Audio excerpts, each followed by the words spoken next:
Evening mga idol. Ayan, magluluto tayo ng upo. Ayan. Upo. Lagyan natin kamatis. Ayan mga idol. Saka sibuyas, saka bawang. Lagyan natin ng atay ng manok. Ayan mga idol.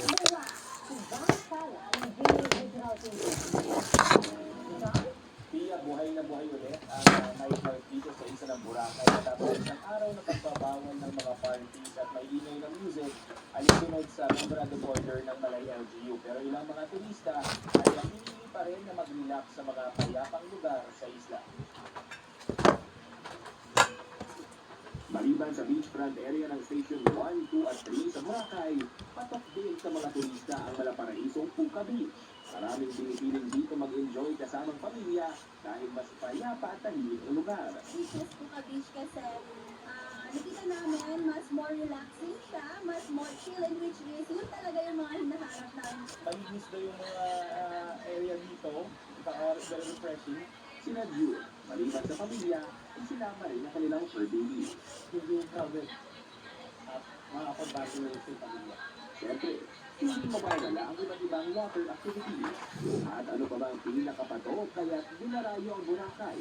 Siyempre ang malapulbos na white sand at napakalinis at linaw na dagat. Mag-relax. Kahit gumastos ka, at least nakasama mo yung pamilya mo, na-enjoy mo pa yung nature.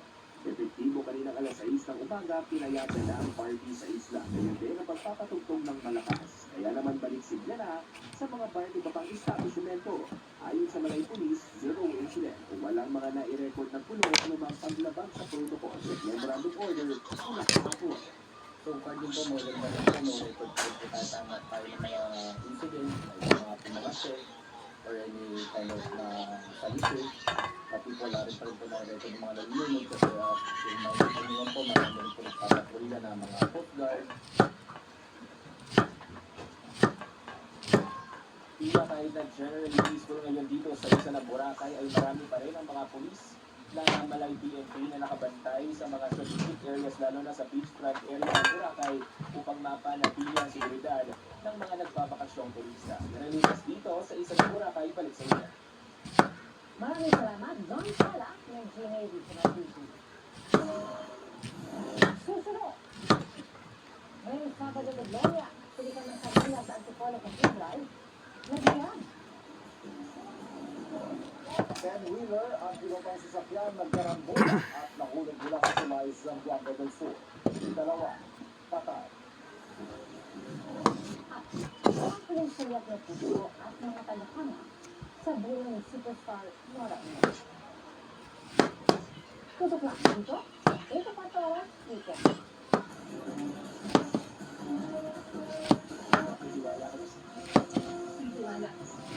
Sa gitna ng tragedya, makukunaya totoo ang pagmamahal mindset. Black Saturday, 7:30 p.m. sa PRS. Ang kwento ng mga sa Isla Cali. Talaga ng Pilipino na ngayon, ang sagot ko ay ako ang una, wala akong isang Ang babae sa Palawan na butong panatang nakalakad kahit gamit, kahit kumot, kahit niya. sa kapuso mo, Jessica Soho. The ever best decision in life? Without question, she did it alone together. This ever best moment is made possible by Everest Appliances. Health, wellness, energy saving. Everbest from Everest.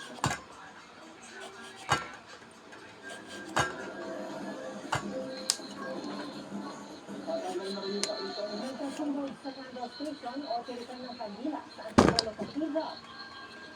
Nangyari ang pasado alas 7 ng umaga ngayong Sabado de Gloria. Nagbagsakan sa gitna ng sunog ang ilang piraso ng kahoy mula sa kusabit. Agad naman na pulang apoy sa bahay nila ng International Shrine of Our Lady of Peace and Good Voyage. Walang nasaktan sa insidente. Isinara muna sa publiko ang Candle Station para linisin ang lugar.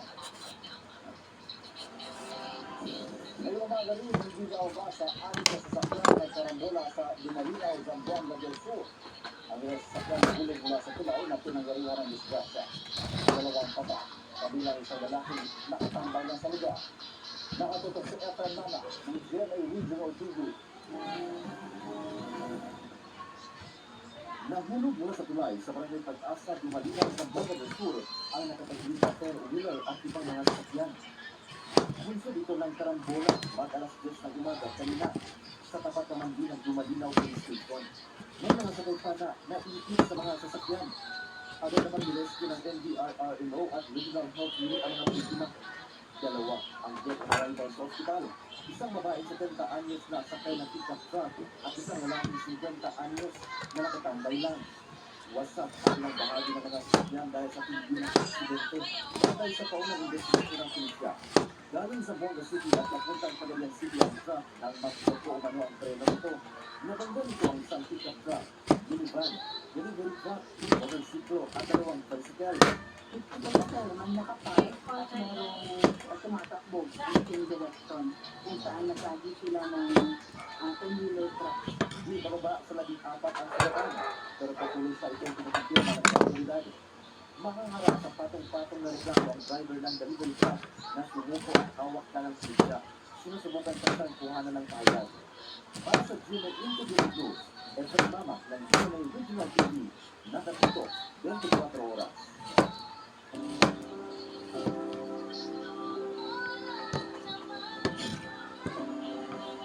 Nilubulig ng Kristiyano ang sumama sa mga posisyon ng Panggolo Santo para alamahanin ang sakripisyo ni Jesucristo.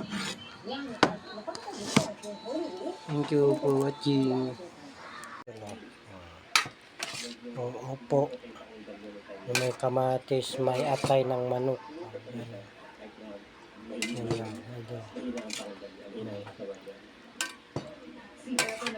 Yummy.